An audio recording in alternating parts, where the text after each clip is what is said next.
So look, we're 6 months into President Trump's second term in office. Now, I know you've been critical. You've had your bones to pick with President Trump.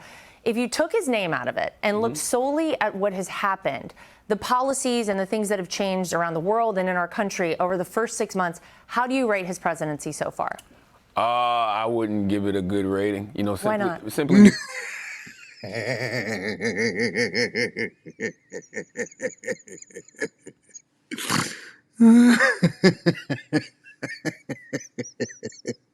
You can't take this guy serious.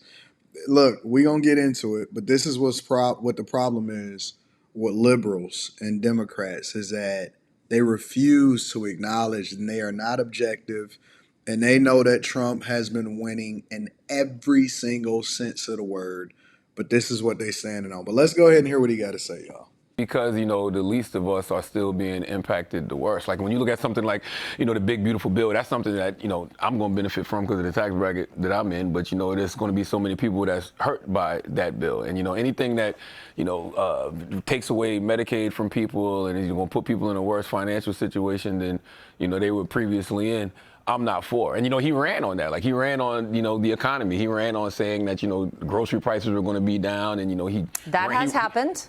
No. Inflation is trending down. And by the way, Medicaid, we want to make sure that people who are not actual recipients or shouldn't be getting Medicaid are off of Medicaid so it can actually benefit. How can you say no? No. Yes, inflation is down. It's 100% down. Under the Biden administration, inflation was at over, in some cases, depending on what time and where you were inside of the country, but overall, inflation was above 9 and 10%. That's a fact.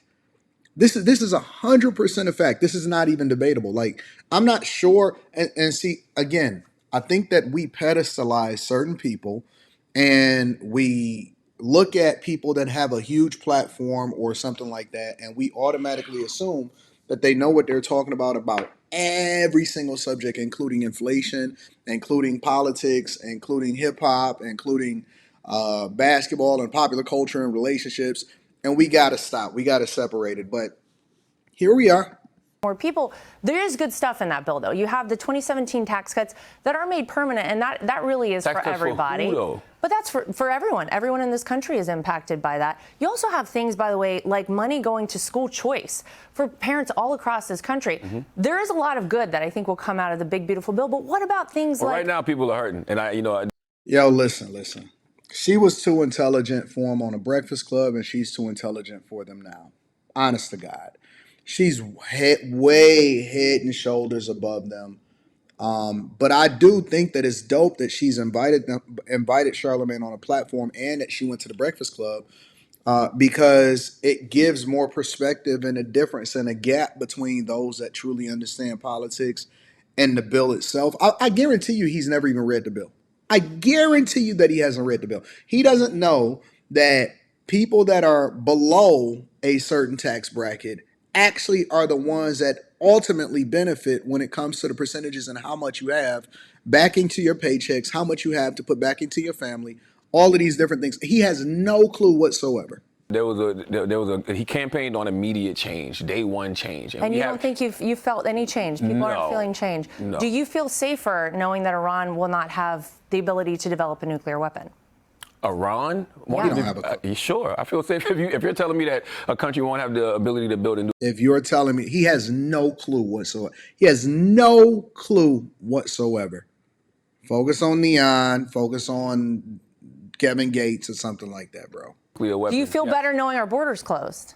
Yes. Okay, so there don't get me wrong. There's certain things that I absolutely, understood. Like, as far as, border security. But I understood border security for different reasons. Like, people were complaining about the border because they felt like people were coming into, the country and, taking jobs away from people in certain areas and certain communities. And that is the conversation that I had been hearing, for the past year and a half prior to the election. I understand that, but I want to see the criminals and illegal immigrants, actually deported. Well, that's happening. Not people who are here, trying to go through the process of being in this country legally. Like when you see people actually getting deported and getting detained, and they're actually trying to go through the process of being American citizens. So he wants people to be able to illegally come over into the United States of America.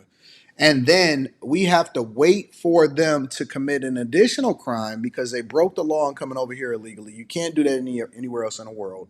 We have to wait for them to commit an additional crime before we decide that we want to deport them against another American or another person inside of the United States of America, when we never really held Biden accountable or Kamala Harris accountable for letting them over here in the first place and opening up the borders and suing Texas in order to have them to come over here and use American taxpayer dollars in order to make sure that we integrate them into the country. None of that matters. Let's just make sure that we're only focused on the people that commit crimes.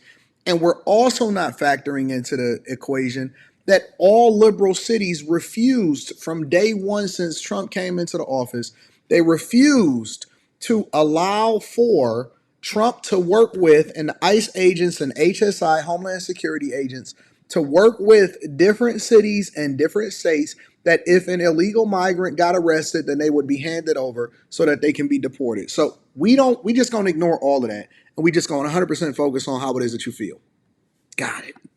That's not right. Well, we're allowing those people to leave. They actually get money to leave, and then they get to reapply to come back here the right way. So, But leave and go where? they go back to their home country, and then they What if they've never even been to that country? Well, they have been to that country. That's where they came here from. But let me ask you this. Hold on. Some of them haven't, though. A lot of them haven't. I don't know. I've seen a lot of cases of people getting deported. Well, some went to El Salvador who were from Venezuela, but those people have now been sent back to Venezuela.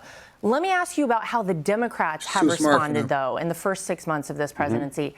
How do you rate their response? Because it feels like to a lot of people watching, they don't really have an alternative. And it's a lot of, we hate this because Donald Trump is trying to do it. What do you think of how they've reacted? When you look at Democrats' approval rating in this country, when you look at Republicans' approval rating in this country, you see that Americans are just fed up with it all. Like, Democrats suck. We know that already, though. You know what I mean? So it's like, I knew that Trump would probably get in office again and fumble, but I also knew that Democrats wouldn't have the team put together properly to recover the ball. So what you're seeing.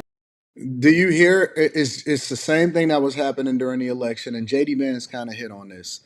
They absolutely refuse to remove Trump from the conversation and make sure that they're talking wholly and sensibly about the question that was asked about Democrats. Democrats' only strategy, which Charlamagne is a Democrat, let's just be clear.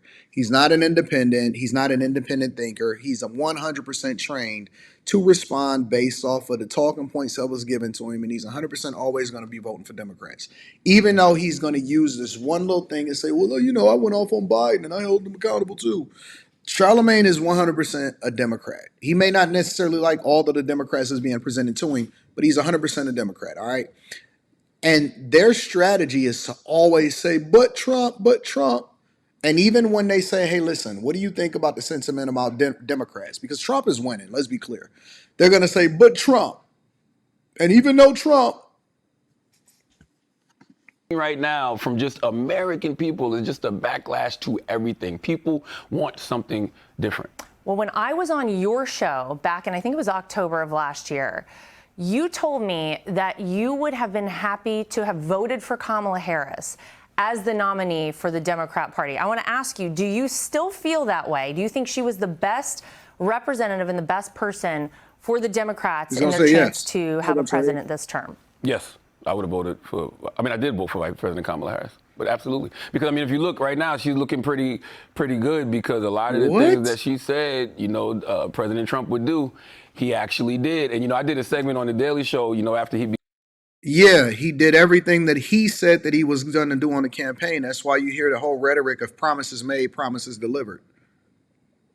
Became president, I was like, prove people wrong. Everything that everybody is saying about you, everything that they say you're going to do, all you got to do is simply not do. But he did it anyway. Well, let me ask you. Not like he was listening to me. I'm just simply saying. He listens to everyone. He takes input from all around. So Kamala Harris, listen to this. She now says that she is not going to seek becoming governor of California. Here's her statement. She says, "For now, my leadership and public service will not be in elected office. I look forward to getting back out and listening to the American people, helping elect Democrats across the nation who will fight fearlessly and sharing more details in the months ahead about my own plan." Charlamagne, if you look at what Democrat primary voters think about some of the candidates, look at where Kamala Harris falls. She's number 2, right here behind Pete Buttigieg. Do you think she should run for president again? I mean, she can do whatever she wants. I don't personally know if I would run for president if I was her, and if she does. They haven't given him his talking points on this yet because she's just revealed that she's not going to run for governor of California, so he has to pause on that.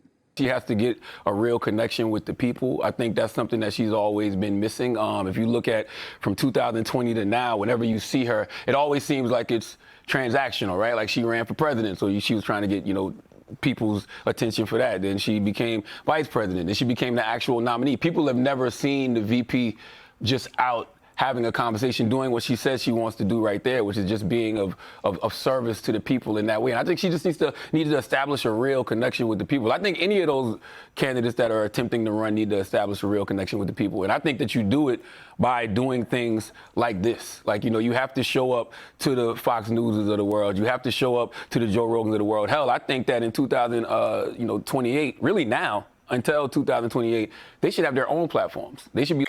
Yeah, make sure y'all tap into the Patreon. Link is in the description as well as pinned to the top of the chat. I want to know what y'all think about this interview between Laura and Charlamagne. I love y'all. I appreciate y'all. I'm going to holler at y'all later. Peace.